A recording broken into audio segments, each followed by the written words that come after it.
Nelson mwanangu, naona umri unaenda, alafu sikuelewi. Sijawahi kukusikia una mwanamke wala tetesi zozote. Au kuniletea mjukuu, au una shida? Alikuwa baba yangu, anaongea na mimi siku. Aliniita niende kwake, tujadili kuhusu swala la mimi kuoa. Yaani mzee wangu, kila akiniona, yeye ni masuala ya ndoa tu. Mara mkwe, mara sitaki kuoa, basi nimpe hata binti yote tu mimba. Yaani tabu tupu. Hapo nilikuwa namkwepa kama miezi miwili tu. Simu zinaita sipokei, natuma tu hela. Basi nikaona isiku ngoja niende nikampange tu mzee wangu. Nikasema, "Amna mzee, mipango haiko sawa. Ikikaa sawa tu utamuona mkweo." Baba akasema, Nelson, miaka 30, bado unasema mambo hayajakaa sawa. Na nishakwambia wewe niletee tu mkwe, kila kitu nitagharamikia mimi. Kama unaona bado hujajipanga, umri unaenda." Nikasema, "Amna mzee, soon nitakuletea, wala usiwe na hofu." Baba akasema sawa, lakini kama una tatizo lolote naomba uniambie mwanangu. Mimi mwanaume mwenzio, usiogope.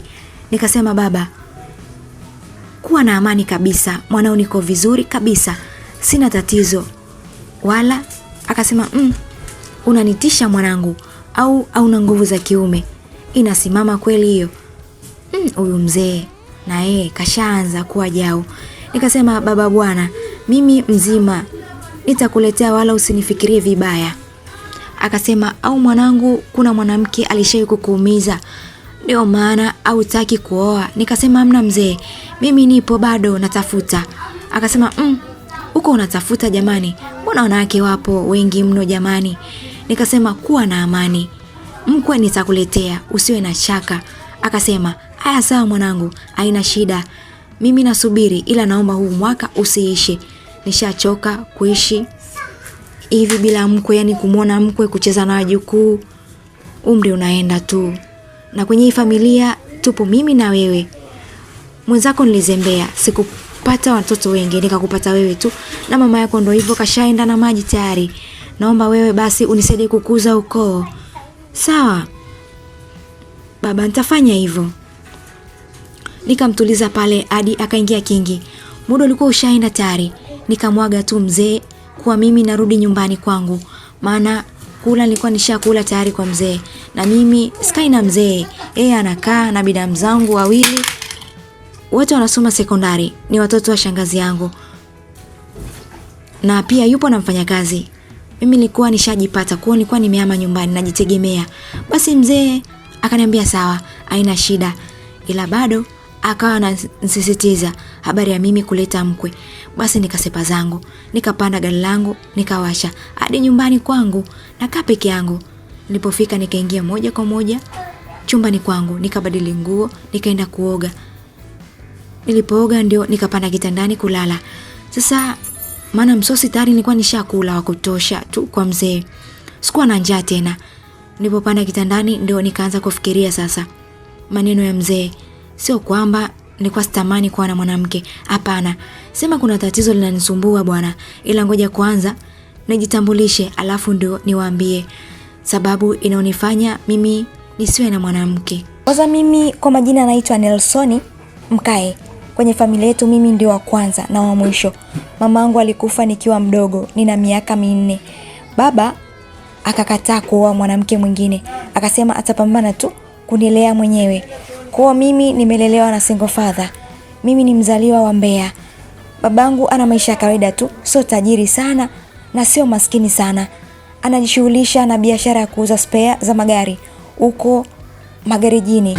Sasa bwana, kama nilivyosema, mamangu aliniacha nikiwa na miaka 4. Kwa babangu nilipofikisha darasa la 3 tu akanipeleka shule za boarding. Alikuwa anaogopa ataweza kunilea ipasavyo. Tena akanipeleka shule ya wanaume tupu, alafu ni za dini. Hiyo ilinipelekea mimi kuwa mpole jamani, alafu muoga hatari. Nilikuwa naogopa wanawake, kama ukoma hata kuongea nao naona jao. Sijui kwa nini. Naona kisa shule tulikuwa tunafundishwa sana dini. Mambo ya kuzini walikuwa wanakemea kila siku. Mpaka namaliza nilikuwa siongei na wanawake mimi. Nilipofika chuo ndo nikaa naongea nao, ila kutongoza sasa eti niwe na mwanamke kimapenzi, hapana. Kwa kweli nilikuwa naogopa sana. Mimi bwana ni msomi mzuri tu. Nina degree. Nimechukulia da EFM na nilipasi vizuri tu. Sema, kama unavyojua Tanzania yetu, kupata kazi ni kazi. Nimetembea sana na vyeti mimi jamani. Lakini wapi? Nimepoteza pesa kibao kwenda Dodoma kwenye interview. Lakini wapi? Sijui na gundu nalo linachangia. Mzee akaona mambo magumu, akaamua kunipa hela ya mtaji nifanye tu biashara. Kweli nikaamua kujichanganya na mambo ya ajira. Niachane nayo kabisa, nianze na biashara tu. Kweli Mungu aliblesi kwenye upande wa biashara. Na nilianza na kidogo, lakini baada ya muda biashara ilikuwa kubwa mno. Nilianza kuuza duka la vyombo Kabwe. Na lilikuwa kubwa, wateja wa kutosha walikuwepo. Nikaajiri na watu, namshukuru Mungu. Ela nilikuwa sikosi. Mpaka sasa nishajenga, japo nyumba yangu ni ya kawaida tu. Nina gari langu nalo nilinunua used. Maana biashara ndo nilikuwa naanza. Kwa sikukurupuka sana kwenye magari. Mimi shida yangu ndo hiyo. Kutongoza mwanamke ni kazi sana. Nina miaka 30 ila sijawahi hata kuona tupu ya mwanamke. Kwanza nawaza sijui ipoje, sielewi hata tobo la kukojolea liko wapi. Nimewahi kujaribu kwenda baa kununua mwanamke, nikalipa kila kitu hadi chumba. Amwezi amini. Nilipofika room yule demu alitaka kuvua nguo. Nikakimbia. Alinicheka sana. Basi nilitoka speedi. Hiyo ndo shida yangu kubwa, sijiamini. Yaani siwezi kutongoza mwanamke. Basi bwana, utambulisho wangu nadhani umeeleweka. Hii siku sikulala, nilibaki nawaza maneno ya mzee. Na mimi nilikuwa natamani kupata mtoto, ila nikawa nashindwa. Naanzaje jamani? Nikawaza au nimwambie mzee shida yangu. Lakini nikawa naona jao kujidhalilisha. Basi nikapanga kesho niende tena baa, nikatafute demo. Nianzishe tu mawazo ya naye, wenda nikapata ujasiri wa kuwa na mtu. Niliwaza hadi nikapitiwa na usingizi. Nikaja kuamka saa 12 baada ya alamu ya simu yangu kuniamsha. Nilitega alamu. Siku za kazi huwa naamka saa 12. Nikajiingia zangu bafuni, nikajimwagia maji chap, kisha nikatoka. Nikaanza kujiandaa. Mara simu yangu ikaita, nikapokea. Alikuwa ni mshikaji wangu Lusekelo. Lusekelo ni rafiki yangu, alafu ni jirani. Tunakaa mtaa mmoja na ofisini pia tunafanya kazi mtaa mmoja. Tunaishi kama ndugu. Akaniambia, "Oya jirani, vipi? Bado umelala?" Nikasema, "Hamna mwanangu, ndo namalizia kujiandaa." Akasema, "Basi fresh. Na mimi ndio muda natoka home. Nakuja unipe lift kwenye gari yetu." Nikasema, "Sawa, haina noma. Njoo utanikuta." Akasema, "Basi fresh." Nikaendelea kujiandaa. Nilipomaliza nikaenda jikoni, nikabandika chai. Nilikuwa sipendi chakula cha kununua. Yaani nikila mara moja tu. Hata kazini sinywagi chai asubuhi mpaka jioni. Ofisini huwa nakulaga tu biskuti. Chai nachemshaga nyumbani tu, naandaa vizuri. Nikaandaa mayai yangu vizuri, nikachukua mkate, nikaweka sebleni. Haikupita muda, Lusekelo akawa amefika. Akasema, "Kama kawaida yako, chai asubuhi." Nikasema, "Kama unavyoona." Akasema, "Ila mwanangu, mwanaume anywagi chai asubuhi." "Wapi na wapi kunywa chai asubuhi mwanaume?"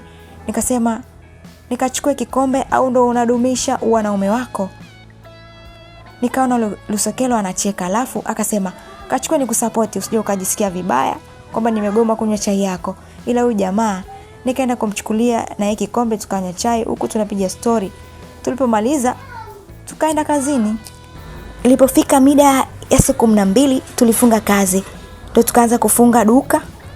Tulimaliza, nikamchukua mshikaji wangu Lusekelo, tukarudi nyumbani. Yeye nikampitisha nyumbani kwake, alikuwa kapanga, na mimi ndo nikaenda sasa kwangu. Nilipofika nikaoga, ndo nikatoka nikaenda jikoni, nikapika zangu ugali samaki na maziwa mgando. Yaani maziwa mtindi. Nikala nikashiba. Kwanza ndo nikajiandaa sasa kwenda baa. Ilikuwa tayari mida ya saa 4. Nikaanza safari hadi kwenye baa. Baa fulani hivi iko mbali kidogo na ninapokaa. Sikutaka kwenda sehemu ambayo nafahamika. Nikatafuta kiti nikakaa. Baada ya muda mhudumu akaja pale. Akaniuliza, "Nikuletee kinywaji gani?" Nikamwambia, "Mimi naomba tu maji kwa sababu pombe situmii kabisa." Basi nikaletewa, nikaanza kunywa huku nachora mazingira. Napataje demu pale? Amwezi amini, lika mpaka saa 7. Amna kitu nimeambulia. Sijui ni ugonjwa, mdomo ulikuwa mzito kabisa. Kila nikitaka kunyanyua mdomo nimuite dem nashindwa. Kuna muda najipa hadi muda, yani najihesabia yani. Nahesabu mpaka 3 alafu naita. Ila wapi, naishia tu kushangaa. Muda ulienda nikaona niondoke tu. Njiani wakati narudi kwangu nikaona madem pale. Wamejipanga yani wanajiuza. Nikaona ngoja nisimamishe gari nichukue mmoja. Basi nikasimamisha gari, wakaja kibao kwenye gari langu. Kila mtu anataka nimchukue yeye, eti mimi hapa. Ila mdomo zege, nashindwa kabisa. Yani nimeletewa nyama hizi hapa. Alafu kisu nacho, nashindwa kula nyama. Ila hata nilikuwa naogopa sana. Eti najilaumu mpaka leo. Niliwaangalia pale alafu nikawasha gari, nikasepa. Maana nilikuwa naogopa mno. Basi nimefika home, nimechoka. Hamna kitu nimefanya zaidi ya kuzunguka tu. Nikaishia tu kujilaumu pale, maana nimefanya kazi bure tu. Ila nikaamua kulala tu, maana sikuwa na namna. Nikapanda kitandani nikalala zangu. Basi bwana, nikapita miezi 2. Bado nahangaika tu. Na mzee wangu tu bado ananisumbua. Nipo nahangaika tu. Hiyo siku nikaona ngoja niongee na mshikaji wangu Lusekelo anisaidie. Nisije kuzeeka sina hata mtoto. Maana hali sio shwari. Ilikuwa Jumapili, nikampigia simu mshikaji wangu Lusekelo aje nyumbani, akakubali. Azikupita hata dakika 10 akawa kashafika.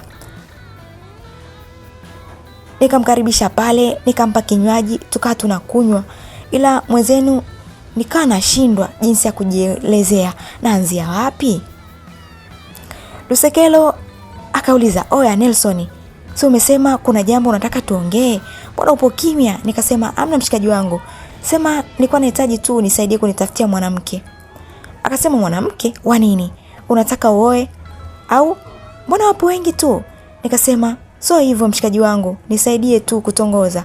Maana mimi nashindwa kabisa.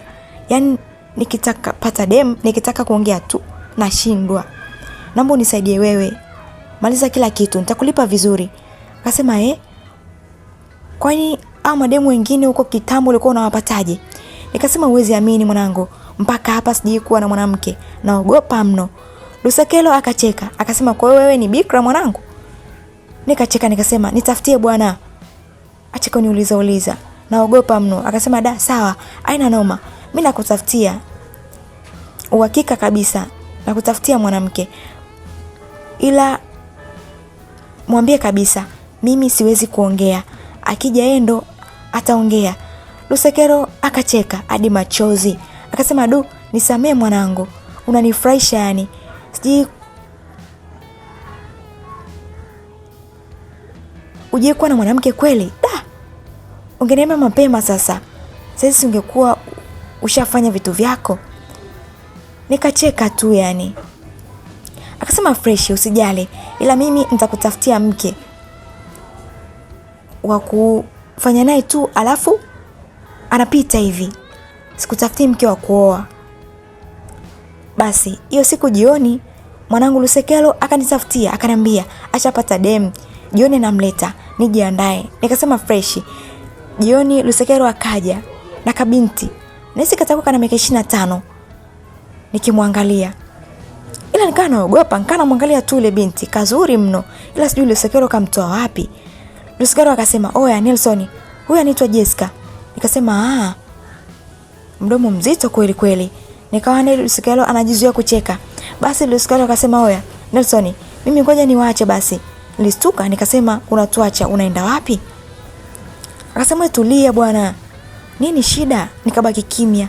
Lusekelo akaondoka, akaniacha na Jessica. Tulikaa kimya kama dakika 5 hamna anayemsemesha mwenzake. Baada ya hapo Jessica akasema, "Nelson, samahani, naomba unisaidie bafu nikajimwagie maji kidogo. Nimetembea nje vumbi." Nikaguna tu, hata sikumjibu. Nashindwa namjibu wapi. Akajiongeza mwenyewe, akaanza kutafuta bafu liliko, akaingia akaoga. Basi kabla hajaingia kuoga akaanza kuvua nguo mbele yangu. Nikawa nashangaa tu, gauni akatupa chini, mara sidiria akatupa chini, taiti nayo akatupa chini. Akataka kuvua chupi. Hapo nikawa namshangaa tu, yani nilipigwa na butwa, alivyo mweupe mwili mzima, ana hata doa. Ila niseme nini? mimi ni mdomo zege tu.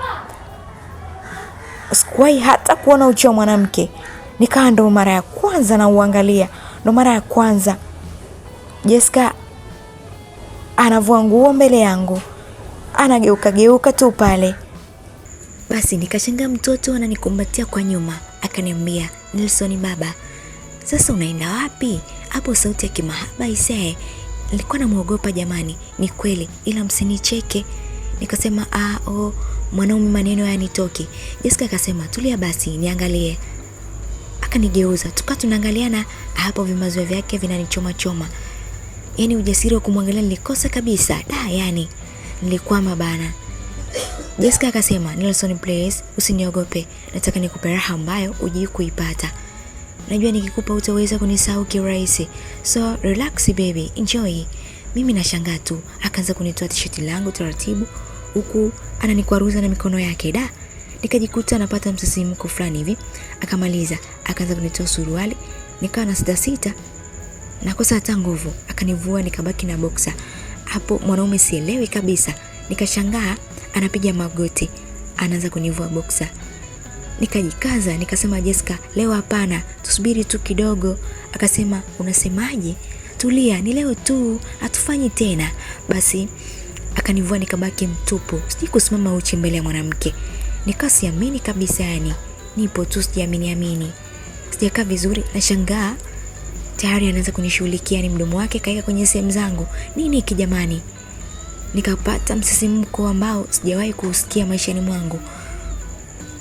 Oya we, yani sikuwa sijielewi kabisa. Msije kusema na kibamia, hapana. Mimi na mashine bwana. Basi bana, Jessica akaihudumia vizuri. Nikabaki na nguruma tu kama radi. Na bana sauti haitoki. Jessica akanisogeza kitandani, alafu akaja masikioni mwangu. Akanilamba kidogo, alafu akasema, baby, una mashine nzuri sana. Sijui kwa nini ulikuwa unanibania. Mimi napata msisimko tu. Maana alikuwa ananiongelea masikioni mwangu. Basi akasema, vipi baby, tuendelee au unanikimbia? Wewe nikasema usiniache Jessica. Mashine yangu ilikuwa imesimama hadi misuli inaonekana. Basi Jessica akaja kwa juu, akaanza kuikalia. Muda huo nikahisi kuchizika yani mtoto ni wa moto balaa. Nikasema yes Jessica. Basi akaanza kuzungusha kiuno chake. Mwanaume na nguruma tu kama simba. Jessica akachukua mkono wangu, akaweka kwenye makalio yake, akasema, baby, nishike hapo basi.